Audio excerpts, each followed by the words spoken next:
Pemberlakuan pembatasan kegiatan masyarakat atau PPKM di Jawa Bali kembali diperpanjang hingga 18 Oktober 2021. Pemerintah menerapkan sejumlah aturan bagi masyarakat yang ingin melakukan perjalanan domestik selama PPKM sesuai dengan instruksi Mendagri nomor 47 tahun 2021. Ya pemirsa, untuk menunjukkan syarat naik pesawat terbaru seperti sertifikat vaksin beserta hasil tes PCR atau antigen, masyarakat dapat menggunakan aplikasi Peduli Lindungi. Namun bagi masyarakat yang tidak punya atau tidak bisa mendownload aplikasi Peduli Lindungi, ini tidak perlu khawatir sebab pemerintah ini memudahkan proses bepergian dan tak perlu lagi menggunakan aplikasi sebagai syarat naik pesawat.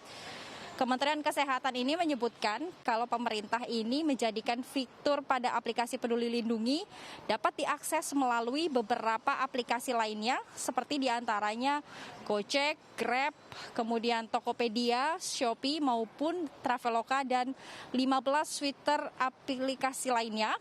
Di mana opsi ini bermula dari kekhawatiran sejumlah masyarakat yang mengalami kesulitan untuk mengunduh aplikasi Peduli Lindungi, baik karena tidak memiliki ponsel pintar ataupun juga kapasitas ponsel yang tidak cukup untuk mengunduh aplikasi tersebut. Nah, masyarakat ini tidak harus menggunakan aplikasi Peduli Lindungi, akan tetapi bisa mendapatkan fitur-fitur yang ada pada aplikasi yang sudah saya sebutkan tadi. Namun pemirsa, hal ini tidak berarti masyarakat dapat dengan bebas melakukan perjalanan tanpa hasil tes PCR ataupun antigen. Sebab status COVID-19 ini dan sertifikat vaksin tetap bisa diidentifikasi melalui nomor induk kependudukan atau NIK saat membeli tiket pesawat. Dan bagi penumpang pesawat dengan keberangkatan dari dan ke Jawa Bali ini, maka diwajibkan untuk melampirkan bukti bebas COVID-19 untuk PCR dilakukan H-2 sebelum keberangkatan, sedangkan antigen wajib H-1.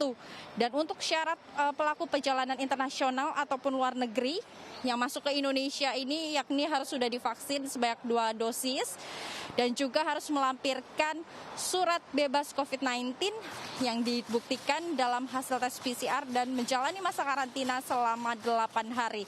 Dari Tangerang, Banten, Luis Ayu, Ade Ahmad, dan Bayu Lela Muda, iNews melaporkan. Tak jauh berbeda dengan moda pesawat, naik kereta api kini juga tidak perlu lagi menggunakan aplikasi Peduli Lindungi. Peduli Lindungi sudah terintegrasi dengan 15 aplikasi lainnya sehingga memudahkan masyarakat untuk bepergian. Ya pemirsa, kebijakan naik kereta api tanpa aplikasi Peduli Lindungi sudah diterapkan di tempat saya melaporkan, yaitu di Stasiun Pasar Senen, Jakarta Pusat. Di sini para penumpang yang ingin melakukan perjalanan jarak jauh dapat membeli tiket lewat KAI Akses dengan menyertakan nomor induk kependudukan tanpa harus menggunakan aplikasi Peduli Lindungi. Dan nantinya mereka akan teridentifikasi baik itu hasil PCR test, swab antigen ataupun surat vaksinnya. Hal ini dikarenakan aplikasi KAI sendiri sudah terintegrasi dengan aplikasi Peduli Lindungi sehingga para penumpang yang akan masuk melewati pintu masuk stasiun, mereka tidak harus lagi men-scan barcode dan melakukan check-in melalui aplikasi Peduli Lindungi karena data mereka, baik itu data hasil tes COVID-19 dan juga surat vaksin, sudah muncul secara otomatis di layar komputer para petugasnya.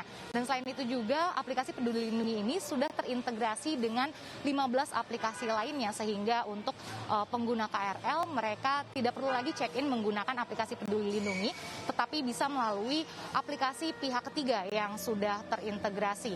Dan hal ini dianggap memudahkan para penumpang karena mereka yang tidak memiliki ponsel ataupun sering gangguan sinyal dan tidak memiliki aplikasi Peduli Lindungi tetap dapat melakukan perjalanan menggunakan kereta api. Dari Jakarta, Nadia Raisa, Irfan Hardiansyah, Sigit Aryo, iNews melaporkan.